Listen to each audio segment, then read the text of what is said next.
नमस्कार मित्रों। आज इस भौतिकवादी दुनिया में सब कुछ बदल रहा है। हमारे आसपास हमारे परिवार, हमारे नातेदार सभी इस भाग दौड़ की दुनिया में सब कोई परेशान है। किसी न किसी परेशानी से हर कोई घिरा हुआ है। ऐसी इन परेशानियों के बीच में इन सब मझधार से निकलने के लिए जो हमें रास्ता देती है, हमें जो मार्ग प्रदान करती है, तो वह है रामचरितमानस।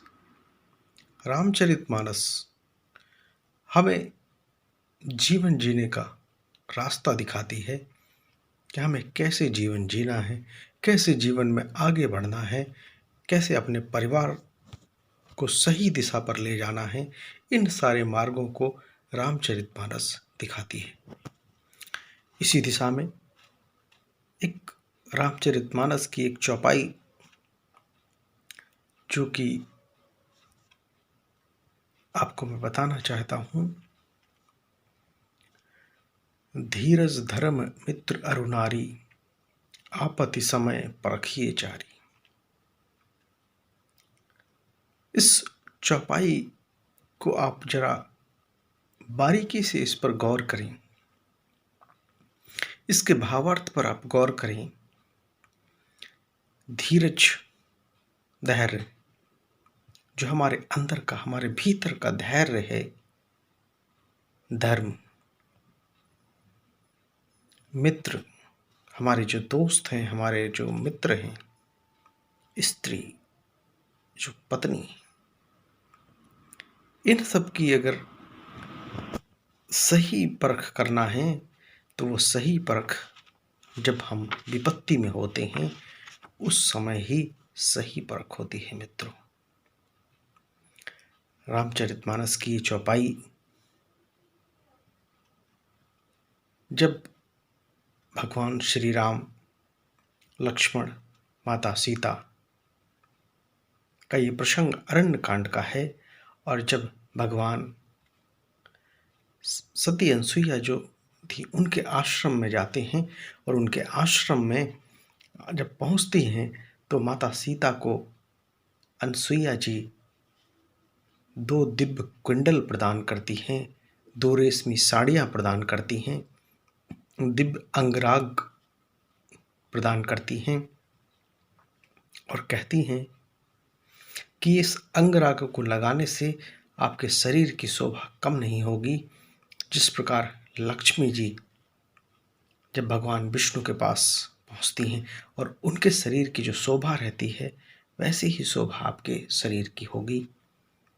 उसी समय पर माता सीता को माँ अनसुईया शिक्षा प्रदान करती हैं कि एक स्त्री, जो एक नारी है, उसके संदर्भ में उनको कि धीरज धर्म मित्र अरुनारी, आपत्ति समय परखिए चारी। इन पंक्तियों के माध्यम से माता अनसुईया एक बहुत बड़ी शिक्षा प्रदान करती हैं कि धैर्य का यदि उदाहरण देखना है तो प्रभु श्री राम, कितना बड़ा धैर्य प्रदर्शित किया है प्रभु श्री राम ने। प्रभु श्री राम जिनका कि रास तिलक होने वाला था, प्रातः रास तिलक होना था और रात में माँ कैकेयी के द्वारा उनको 14 वर्ष के लिए वनवास भेजा जाता है। आखिर कहीं न कहीं ये धैर्य ही था।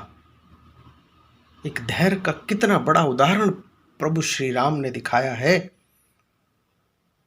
कि जिसको अयोध्या का रास तिलक हो रहा हो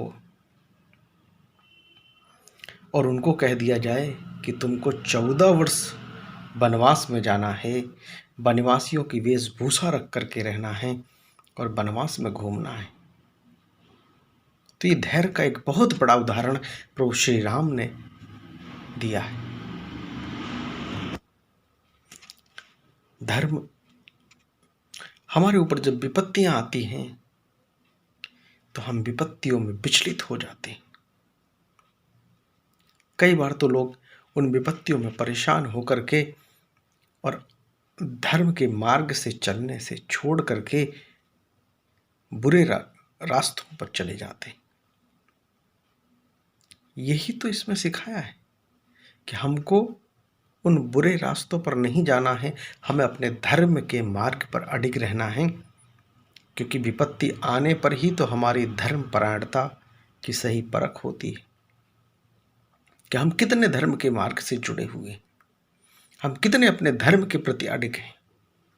और यदि विपत्ति आने पर हम अपने धर्म के मार्ग से हट जाते हैं तो फिर हमारी धर्म परायणता कहाँ रह गई। मित्र, एक कहावत है, सुख के सब साथी दुख में ना कोई मेरे राम। अगर सच्चा मित्र है तो जब आप पीड़ा में हैं, आप कष्ट में हैं, आप परेशानी में हैं, उस दौरान आपका वो मित्र, आपका सच्चा मित्र तभी है जब वो आपके परेशानी या दुख के समय में आपके साथ खड़ा हो। क्योंकि सुख के समय में तो सभी खड़े रहते हैं। तो ऐसा मित्र जो आपको दुख के समय में खड़ा हो, आपत्ति के समय में खड़ा हो, वही आपका सच्चा मित्र है। नारी अर्थात पत्नी, जो कि पति के कष्ट के दौरान, उसके परेशानियों के समय में उसकी सहभागी होकर के, क्योंकि पत्नी को अर्धांगिनी कहा जाता है, और उसके अर्धांगिनी का जो दायित्व है वो जब पति परेशानी के मौके है, उस अवसर पर वो उसके साथ खड़ी होती है, तब वो उस विपत्ति में साथ खड़े होकर के और उस विपत्ति से उसको बाहर लेकर के पहुंचती है। इसीलिए गोस्वामी तुलसीदास जी ने कहा है कि धीरज धर्म मित्र अरुनारी आपत्ति समय परखिए जारी। अर्थात कि धीरज जो हमारा धैर्य है, धर्म है, मित्र है और नारी है, इन सब की जो पहचान है, इन सब को जो परखने का है, वो हम जब आपत्ति के समय, विपत्ति के समय होते हैं तभी हम इनको परख सकते हैं।